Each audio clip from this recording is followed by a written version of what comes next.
So, Metrica Province, another map that is fairly vertical, but a little bit wider than what we just experienced with the Baddon Forest.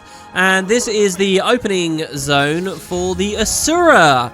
This is a particularly special opening zone to me, not because it was like the first and I have tons of nostalgia, which would be Queensdale, not because I think it necessarily looks the prettiest, that would be the Baddon Forest, though the jumping puzzle on this one, the Gomes Lab, is really something to behold way up in the sky.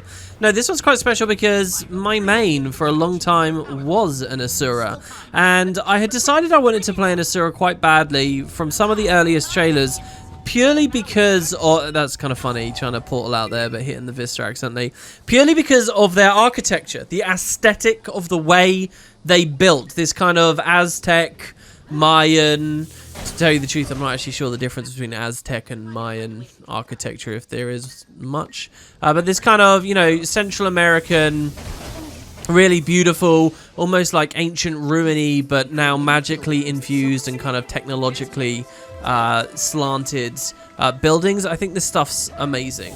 In particular, in the original trailer, after it does a flyby of Rata Sum, which, by the way, ended up undergoing massive changes, they end up showing what seems to be the explorable map next to Rata Sum, which would be this, Metrica Province. But in truth, the area they show on the trailer, which looks amazing, never ended up in-game anywhere, and yet it was that section of the trailer that really inspired me to make an Asura, and I could never explore it. It doesn't appear on this map anywhere whatsoever. What a shame. What does appear on this map is a little bit of crossover with Eye of the North, so if we have a look here on that Shaman's historical guide, you guys can see some fair overlap with just one map, really. I mean, you get portions of other maps further up, but mostly we're crossing over with the Riven Earth, which was a very Asura-themed map in the Eye of the North expansion, and of course remains very Asura-themed even here to this day. In fact, where you can see we are right now, just outside this facility is a hidden little interactable object that talks about the original Golem Foundry that is there in Guild Wars 1. Those two spots line up perfectly. It's a really nice little Easter egg and cool thing for players that experienced both games. We, of course, have just ran on inside. Pretty dense place, honestly, for map completion. You've got this hero challenge here. I think there was a point of interest in one of the other rooms, maybe. We're in the middle of doing a heart. Is this the fun house? I think this is the area that's called the fun house. Also, some really cool dynamic events if you're actually going to stick around to enjoy those. I mean, there's not much reason to, I suppose. But they involve doing a bit of a prison break, and you can actually find this cool exit here that's a one-way trip. You jump down, you can't actually get back up. That obviously doesn't really work in the world of mounts, where you can climb back in through the back. But I've always liked that. I've liked that there's a whole section of the map that is sealed away behind a destructible door. You know, I credited so much when we're in the Plains of Ashford that there's a part of an event where you can actually siege away and destroy the terrain. Well, I suppose to a certain extent that was happening here as well with the breakable door. You know, ArenaNet built all of that into the game's capabilities, and they didn't do it enough, I think. There's so much destructible terrain potential they could have always been playing with. And they just kind of don't much. Anyway, so there you go. You can identify some Inquest spies there. Go for that heart. I'm actually interested in how quickly we've zoomed in there, because that is not what I would consider one of the earliest hearts here at Metrica Province. There's actually a lot more going on elsewhere.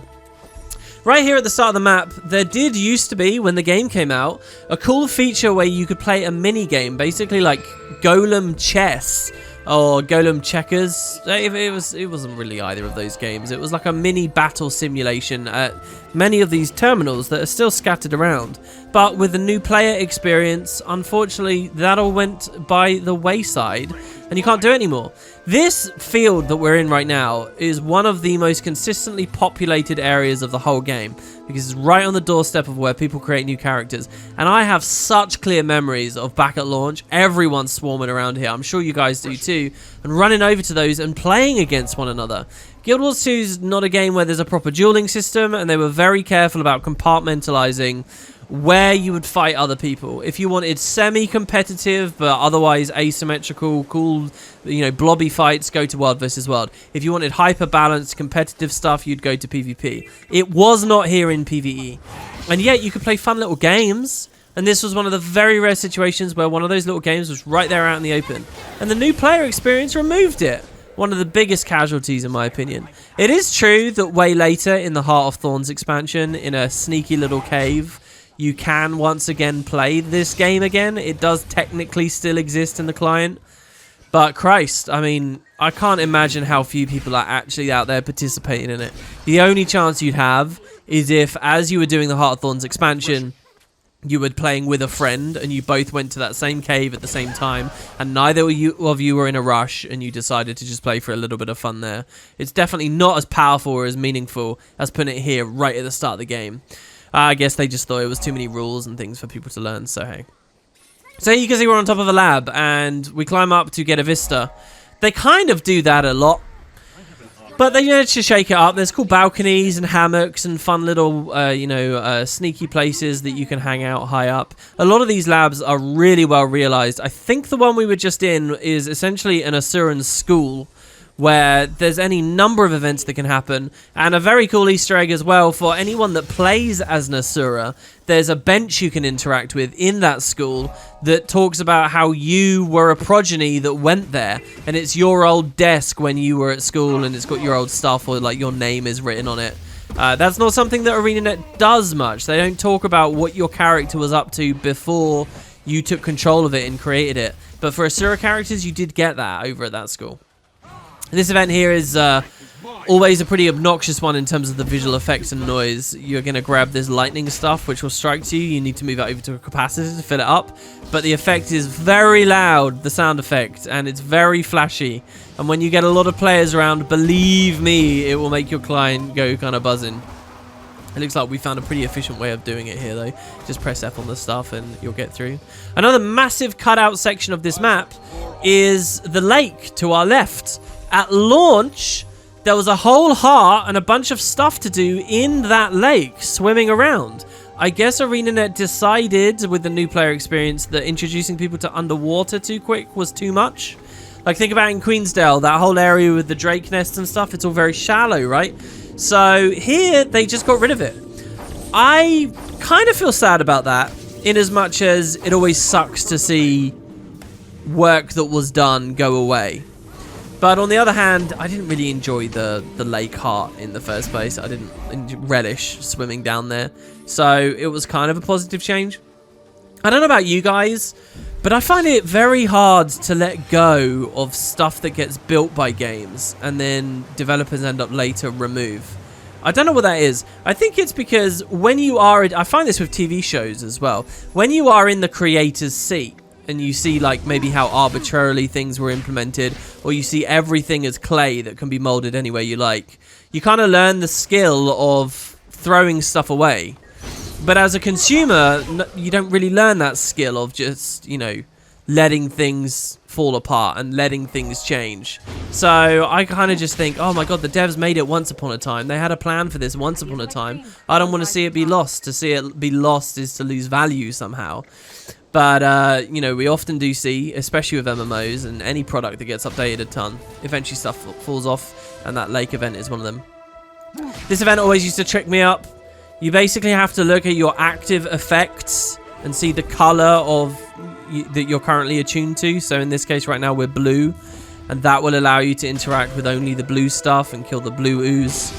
It's one of those weird things where, again, I come into Guild Wars 2 very much with the mindset that I shouldn't be looking at the UI much. I want to be looking at the game world and the animations as much as possible.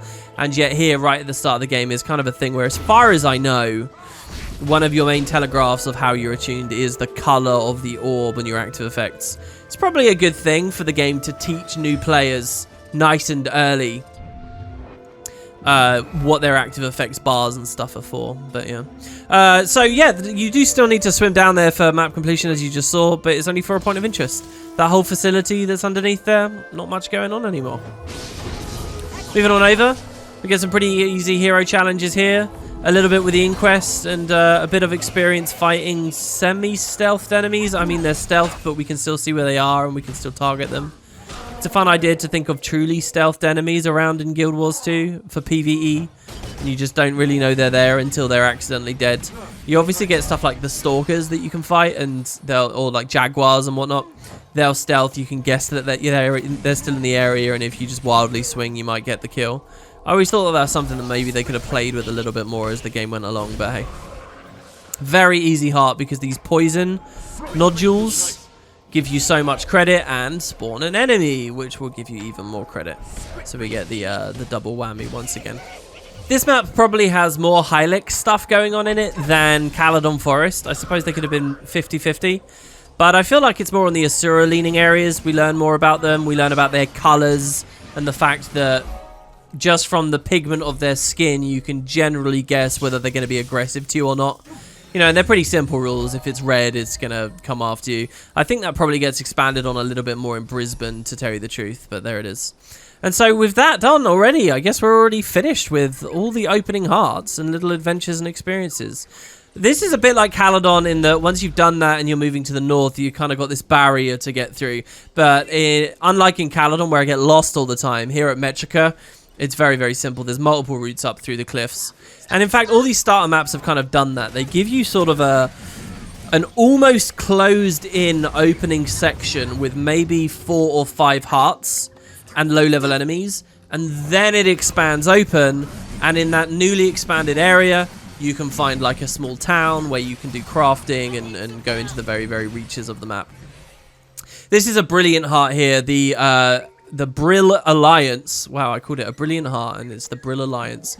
So this is the Asura studying the effects of Skrit, who, as a race, become more intelligent the more of them are around one another. And the more isolated they are, the more dim-witted they become. So you can provide these questionnaires to the Skrit. You'll see here, if you're trying to play fast, you just talk to them and rapidly run through and you get all the progress you want. But if you really take the time, it's very funny. There's a lot of really decent humor here where the Skrit will surprise you by their ineptitude or their intelligence. One of the more fun labs to climb on top of here as well. Like I say, you get the nice little hammock. So these places always feel so cozy to me. Like, I'd really like to hang out on them. I also like all of the glass force fields that adorn all these Asuran buildings, and the fact you can like walk on top of them. In fact, the school that I mentioned earlier in the basement has this really badass force field that looks on a pool of water underneath. So you're kind of like walking over an aquarium and you look below and there's like fish and coral and stuff down there. Now, as far as the game engine's actually concerned, I don't think it's really water. It's just faked water. It's a bit like those aquariums in Divinity's Reach. But I've always wanted to go down there nonetheless, always. I remember many years ago, someone told me they'd found a way to do it. But I think they never really revealed it to me, and then I got a bit concerned that they were actually using hacks, and so we kind of cut off conversation there. But yeah, it's always been exciting, just as in Divinity's Reach, clipping through the walls can get you into the aquariums. It's something I wanted to do.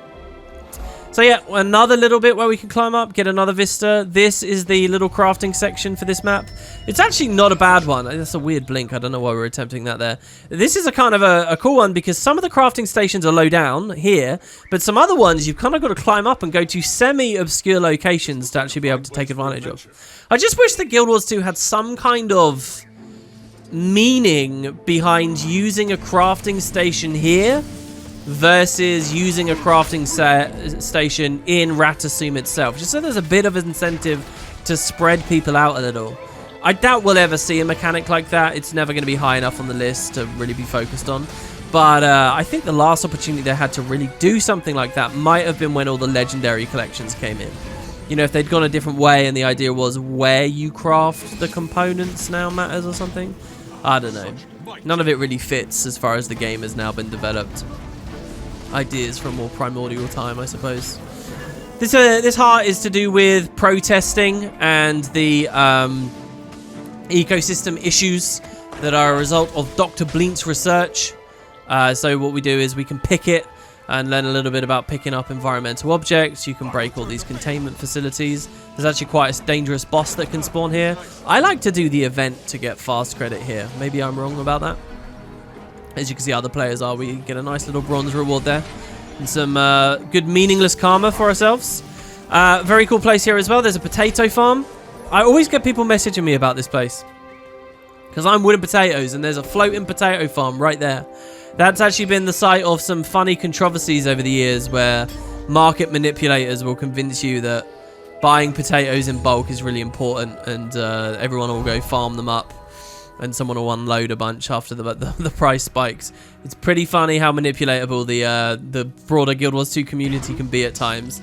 And I've seen that. I think there was a very famous incident, but I've actually seen it happen multiple times.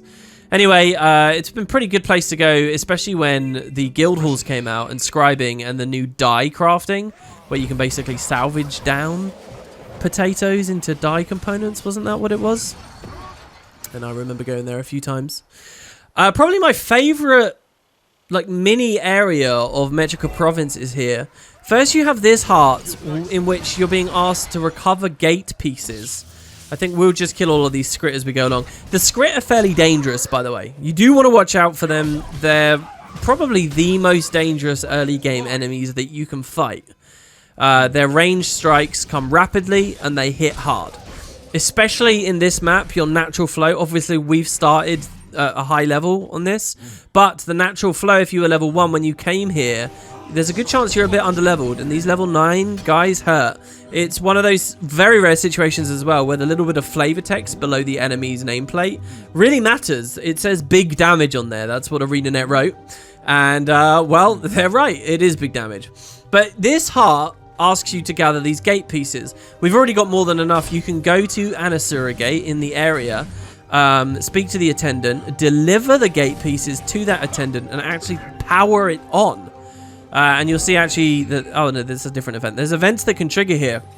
This gate is not always on. My first time in Metrica Province, it was closed. I had the full experience of this, which is a beautiful thing with Guild Wars. You can go in there and there's like a whole little mini dungeon where the idea is you've gone to the depths somewhat. Don't forget the story and the lore of the Asura is that they were from the depths. They've now come and settled these new lands. But they've got these gate networks and these hub locations that you can go to. And there's an event where you can do a bit of an escort. Suddenly the whole room swarms with destroyers. I believe they're called obsidian destroyers. And they're super deadly. You're forced to run away. It's fantastic. It's not the only time the Metrica Province does that either. There's a whole mini dungeon area in Snaf's lab right here. There's this hero challenge that you've got to do, which is a bit of a questionnaire that I happen to know off by heart. But killing enemies in the map, you see there's that matrix lock there that we just portaled away from. You will very rarely get a crystal that you can use on that lock or sell on the trading post for other people to do it. Triggers a whole like mini dungeon with an event with an escort that can be failed, and if you fail it, you get kicked out. You get to see the ghost of a past character, Ula, in there. It's all very, very, very well done. But yeah, then you've also got a bit of reading comprehension to do for that little hero challenge, which again I like.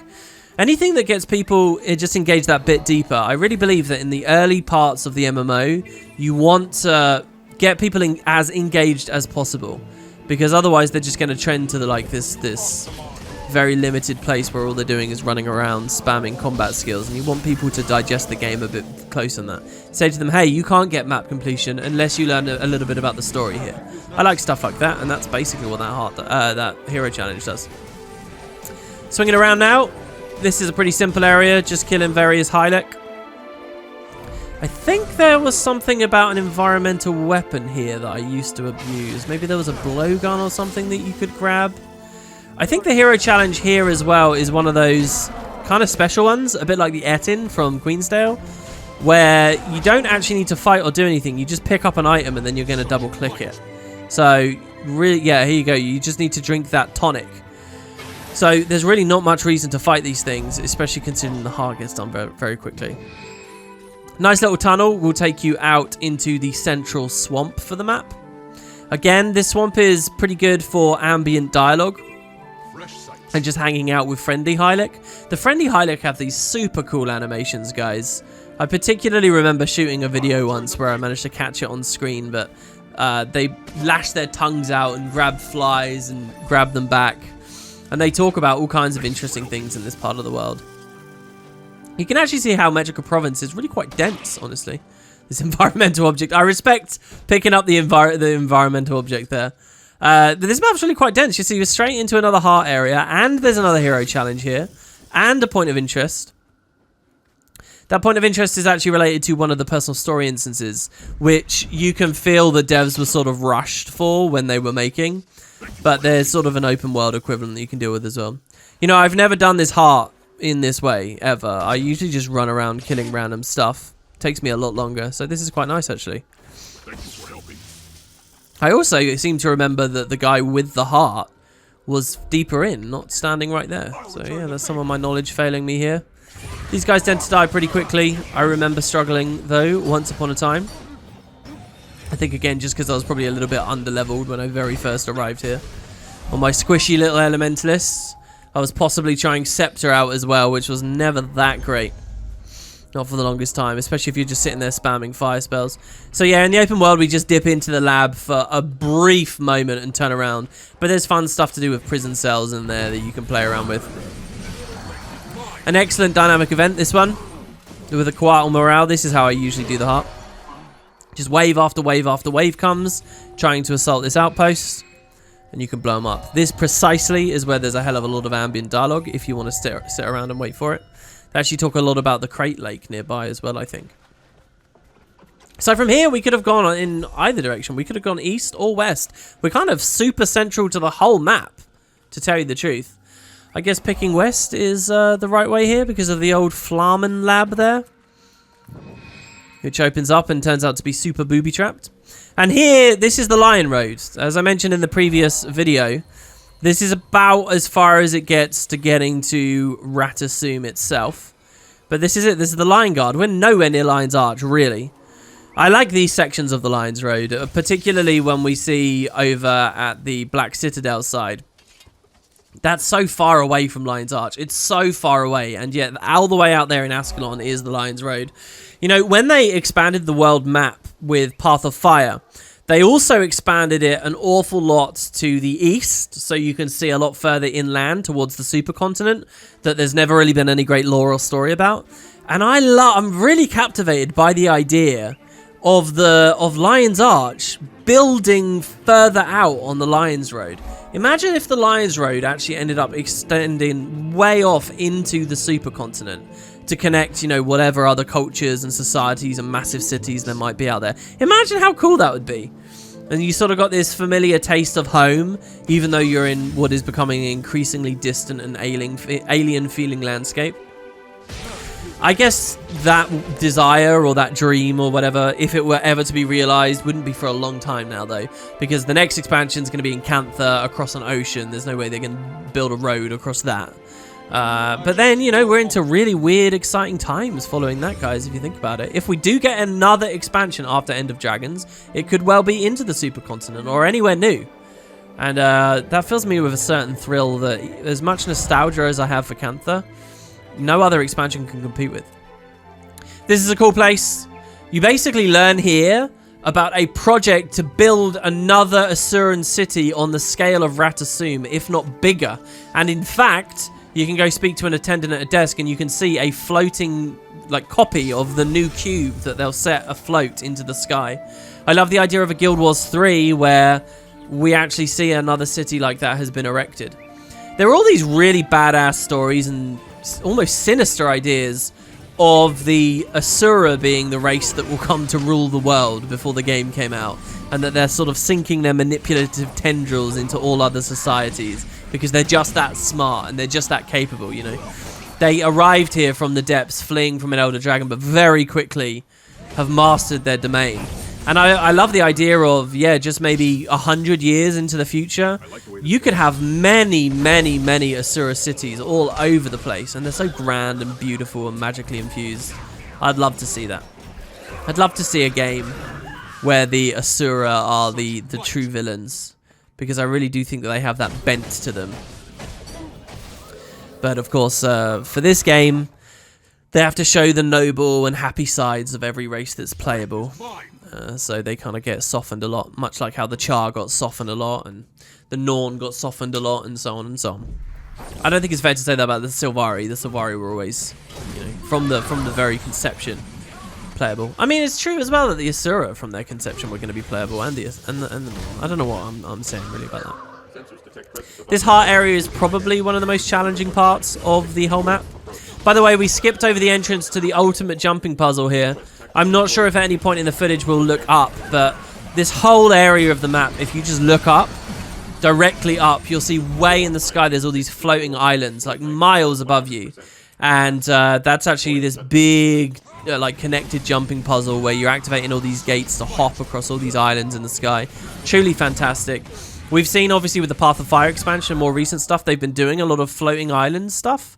Nothing's ever really recaptured the feeling I got from this map, though. Even if there have been more vertical ones now. And they've kind of given us that fantasy. I mean, look at the map like Dragonfall. It's really the Gomes Lab JP on a massive scale in some ways.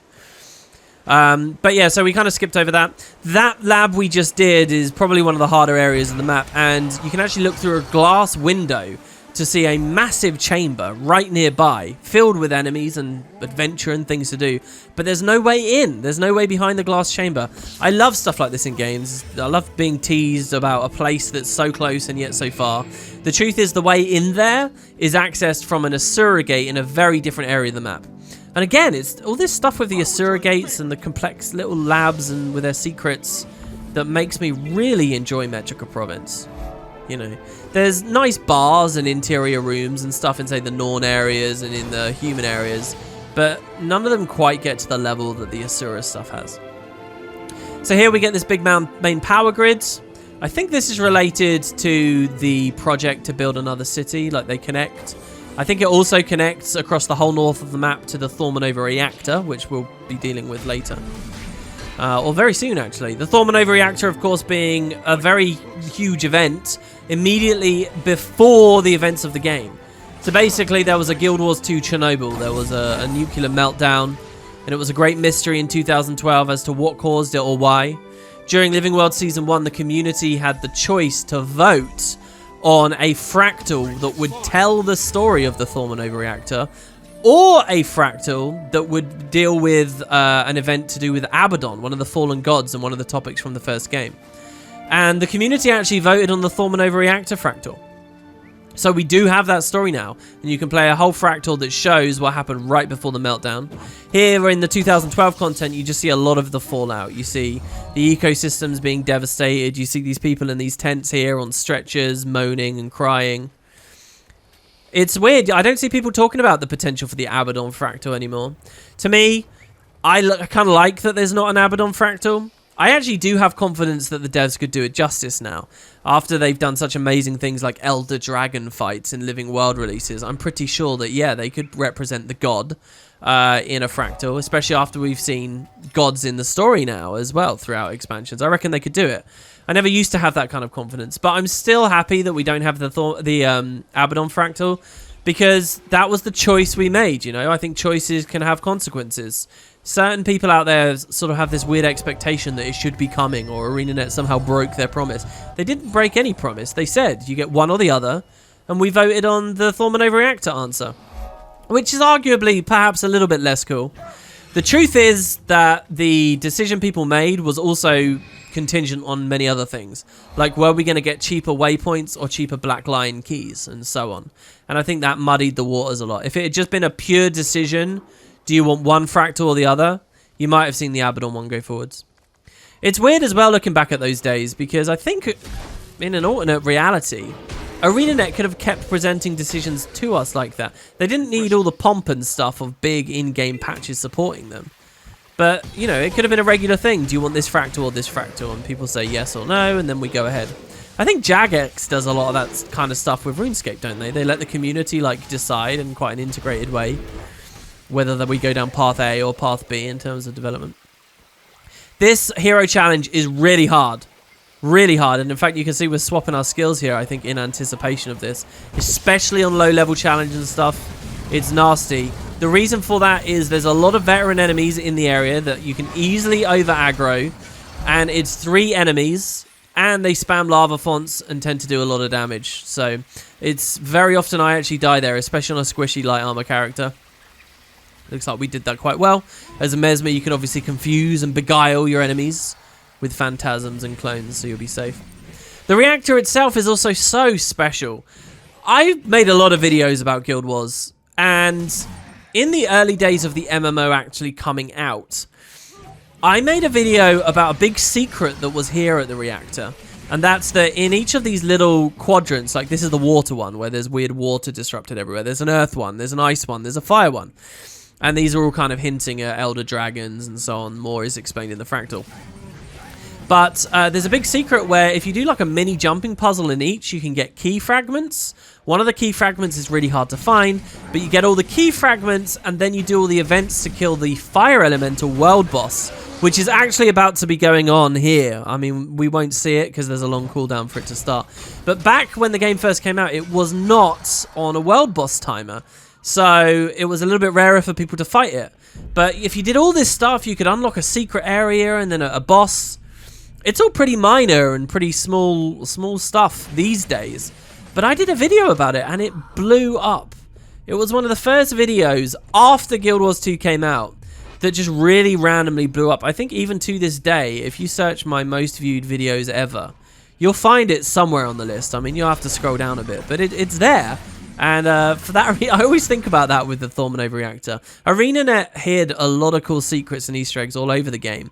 This one wasn't necessarily that major compared to many of the others, but it captured the internet somehow, and people really, really, really liked it. I think about that very, very fondly. It was a real quest to figure out how it all worked. And the idea is basically you're going to lower the force field in this central chamber. But yeah, you get all these different areas, a very wide variety of enemies here. They all have this disoriented debuff on them as they've been teleported around because of the magical disaster. In the map immediately to the north as well, the Brisbane Wildlands, you'll find even more enemies getting displaced and thrown around. And so this is kind of a good place to come for Slayer achievements too, because you just got so many different things that you can aim for. But yeah, that's helping the clean crew. And we're not going to be sticking about for the world boss. We'll just move on. So now we're coming up to like the last little bits really of the map. We've got Heart in a Cave to do, where we're going to be dealing with toxic waste that can transform us. And then we've also got this cool little tunnel. This is the Surrogate I mentioned. All the way on the other side of the map, near where they're planning to build the other Rata Sum, was that chamber behind the glass wall. Well, holographic wall. This Surrogate is what takes you there. You'll notice something weird about that Surrogate as well. I don't know if you guys have ever thought about it, but that Surrogate has a different color to it. We're only coming here for the point of interest. But look at that. It's not like a purpley Surrogate. It's like a greeny blue one. And I wonder why ArenaNet did that. It's not often you find Surrogates that look that way. One part of me is tempted to say, well, it's a different color, because they want to sort of suggest to you that it's okay to enter, that it won't take you really far away. And in particular, in terms of the way that the network and stuff works in the game, it's not taking you to another map, so you're not disconnecting and reconnecting somewhere else. You're not going to get separated from people or thrown in different mega overflow or something like that. But that doesn't really hold up, because in Rata Sum, there's a ton of, so to speak, local Surrogates just like that. But they have the standard purple kind of colouring. So I don't know. I mean, that one just has like that different colouring. I can't think of many others in the game that have it, but they seem to do it when they're more like short distance. And they have it. This heart can actually be really, really challenging if you're going for the combat. If you pick up some chaotic material, it will spawn an enemy and it will transform you into something weak, like a chicken or a rabbit or whatnot. And yeah, that can be pretty funny, but you're also so weak as those creatures that you can end up dying. Also, being those creatures sometimes does really weird things with visual effects. I guess that's why we're opting here instead to speak to the script and to console them. This is actually something I never really learned about the game well. I mean, it looks like we're very efficiently doing it in the footage on this, such that we know every single thing to say without ticking any of the script off and make sure we get credit each time. There you go. So you grab chaotic material. You can only do a little bit of damage as a rabbit, and yet they really chunk us. These chaos beasts are essentially some of the ghosts you find in the God's Lost Swamp, and they're meant to hit really hard. The shades just do that. So it's a fun combination. And with that, that's Metrica Province complete. A really, really badass starter map. Feels weird not doing it on Asura, but there you have it. The Tyrian Explorers Society thanks us once again, and I'll join you guys for the final starter map, Wayfarer Foothills, next time. Hope to see you there for some more fun, casual stories about the open world.